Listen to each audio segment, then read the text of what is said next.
د لیوال ملي پوهې پروګرام وسایل نه همت اړین دی.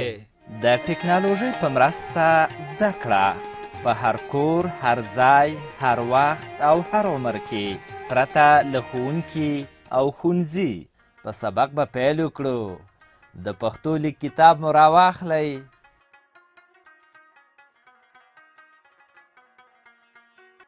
زموږ د نن ورځې سبق دی اړه یاړې. اړه یاړې د پښتو په تورو کې 18 توری دی چې د نن ورځې په درس کې به ووایو. کتاب 18 مخ راواړوئ. په دغه زرغون رنګي چوکاټ کې دغه په تور رنګ غاړ دړه توری لیکل شوی دی. دا ګورئ، دا هغه شی چې له ښي لور نه کیڼ لور ته په مایل شکل حرکت کوي. دا راښیي چې اړه داسې لیکل کیږي.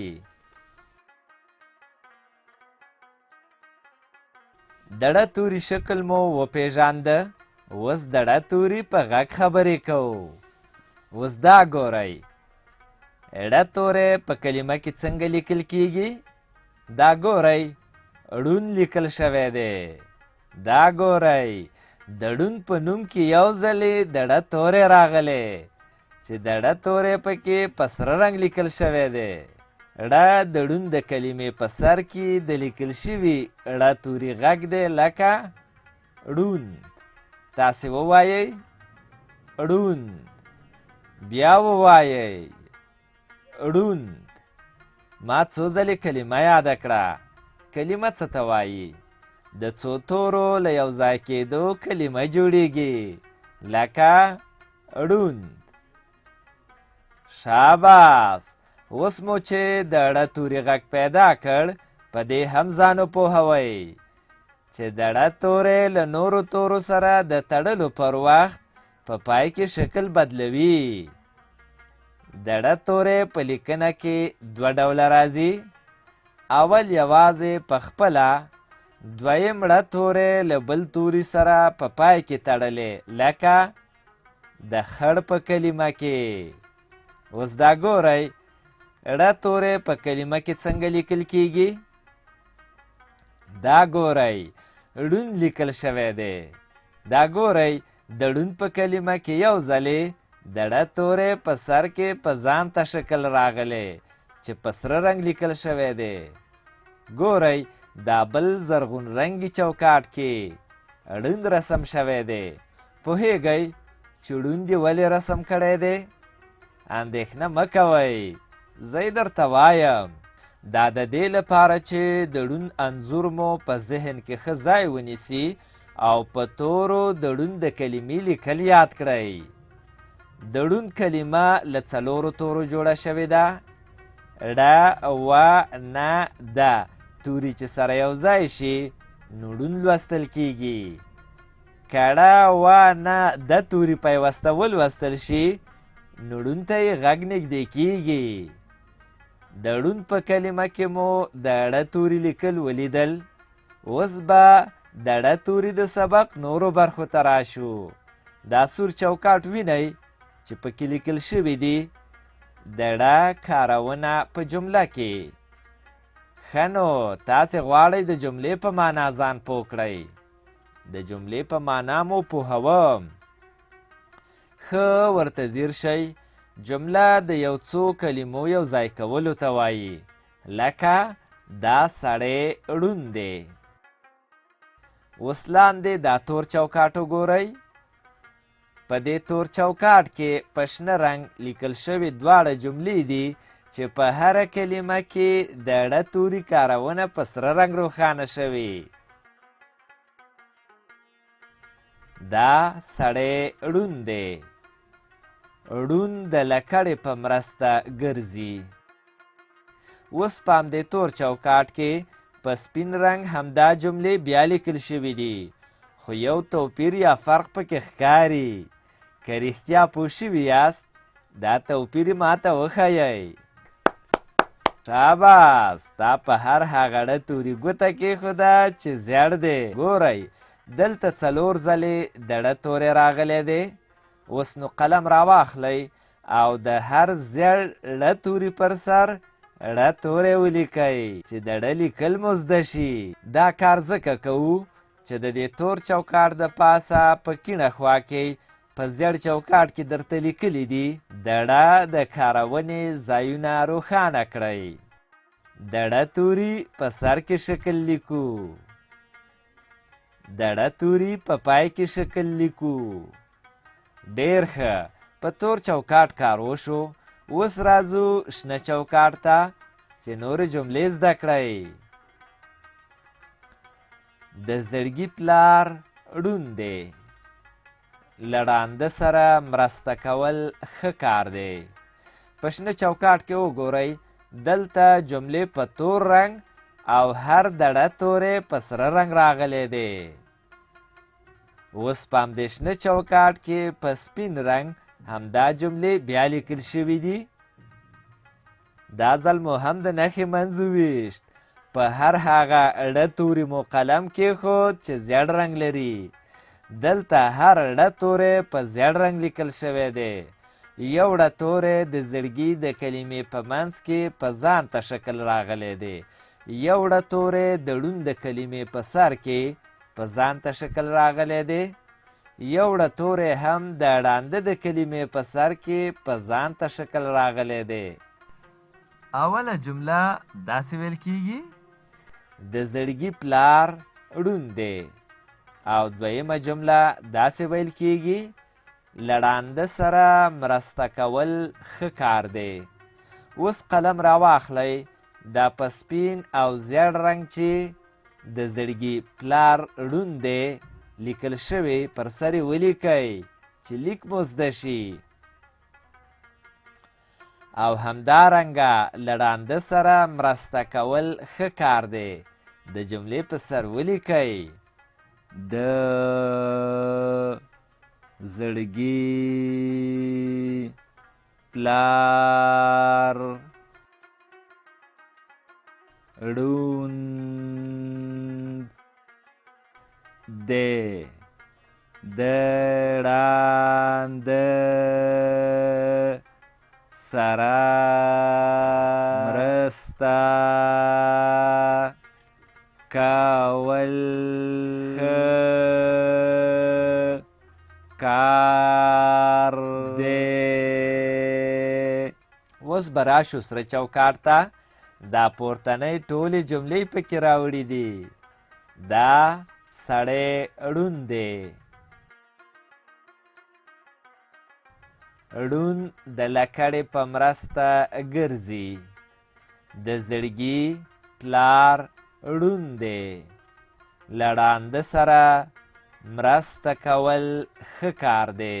د همدې جملو ترڅنګ یې بیرته همدا جملې لیکلي دي، خو توپیر یې دا دی چې په هر شنه او تور چوکاټ کې هر ړه توری په مختلفو رنګونو راغلی دی.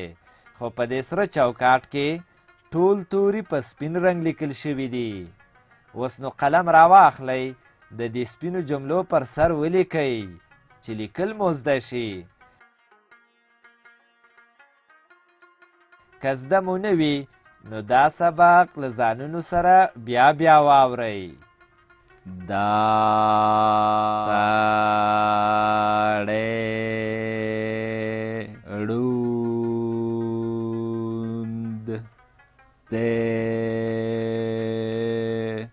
ړوند د لکړې په مرسته ګرځي. د زړګي پلار ړوند دی. د ړانده سره مرسته کول ښه کار دی. تر سره چوکاټ لاندې خړ چوکاټ ته راځو. د خړ چوکاټ په سر کې د لاس او قلم نښې او د تمرین کلمه ګورئ چې په سره رنګ لیکل شوې ده. ورخطا کیږئ ما، د تمرین په معنا مو هم پوهوم. د یوه کار بیا بیا کولو ته تمرین وایي. په تمرین سبق ښه یادیږي. که تاسې د یو شي نوم یو ځلې واورئ، کیدای شي لږ وخت وروسته درنه هیر شي، خو که څو ځله یې واورئ بیا مو په یاد کې ښه پاتې کیږي. اوس چې د تمرین په معنا پوه شوئ، راځئ چې تمرین وکړو. تر تمرین لاندې په ټکو ټکو باندې څو ځله د ړ توری لیکل شوی دی. د دې هر یوه ړ توري د پاسه ړ توری ولیکئ. کله مو چې هر د ړ توری ولیکه، کیڼې خواته ځیر شئ. 4 جملې په ټکي ټکي خط لیکل شوي دي. د هرې یوې جملې د پاسه هم لیکل وکړئ چې دا ټولې جملې مو په یاد کې پاتې شي. دا سړی ړوند دی. ړوند د لکړې په مرسته ګرځي. د زړګي پلار ړوند دی. له ړانده سره مرسته کول ښه کار دی. بیا په همدې خړ چوکاټ کې 2 کرښې ګورئ. زه پوه شوم چې اوس زده کړه شوي یاست. دلته اوس په شنه کرښه د یوازې ړ توري تمرین وکړئ. د ړ توري یوازې شکل لیکو او په سره کرښه د بل توري سره د تړلي ړ توري تمرین وکړئ. په زیړه کرښه دا سړی ړوند دی ولیکئ او په توره کرښه ړوند د لکړې په مرسته ګرځي ولیکئ. د ړ توري یوازې شکل لیکو. د ړ توري یوازې شکل لیکو. د ړ توري یوازې شکل لیکو. د ړ توري په پای کې شکل لیکو. د ړ توري په پای کې شکل لیکو. د ړ توري په پای کې شکل لیکو. د ړ توري یوازې شکل لیکو. د ړ توري یوازې شکل لیکو. د ړ توري یوازې شکل لیکو. د ړ توري په پای کې شکل لیکو. د ړ توري په پای کې شکل لیکو. د ړ توري په پای کې شکل لیکو. دا سړی ړوند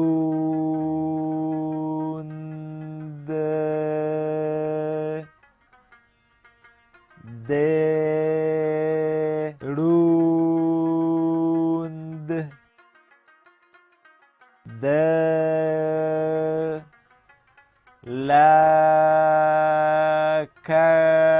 لکړې په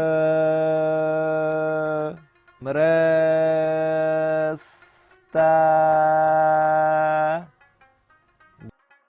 ګرځي.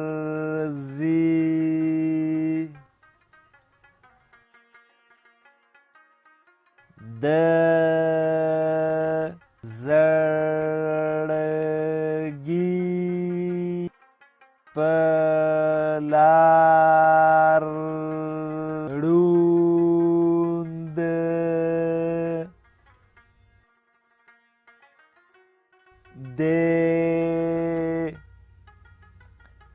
له ړانده سره مرسته کول ښه کار دی. د ړ توري یوازې شکل لیکو. د ړ توري یوازې شکل لیکو. د ړ توري یوازې شکل لیکو. د ړ توري په پای کې شکل لیکو. د ړ توري په پای کې شکل لیکو. د ړ توري په پای کې شکل لیکو دا ساړی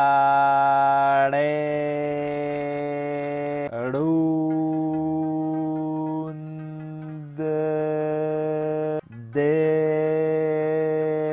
د زړګي په لار ړوند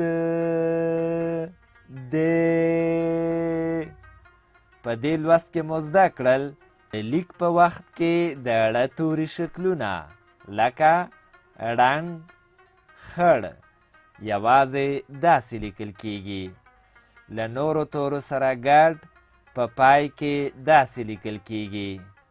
کلمې مو زده کړې: تمرین، جمله، روښانه، ځایونه، کارونه، ړوند، ړنګ، خړ، لکړه، پلار، ګرځي، مرسته، ښه، کار، سړی، سره او داسې نور.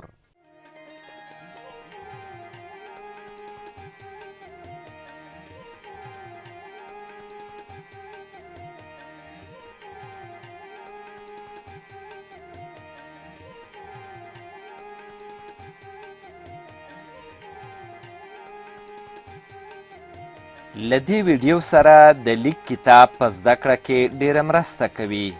د کتاب ترلاسي لپاره پته ده LLS@leval.com 003 280 40 د نورو معلوماتو لپاره لیوال د لرې ښوونځي تګلاره وګورئ.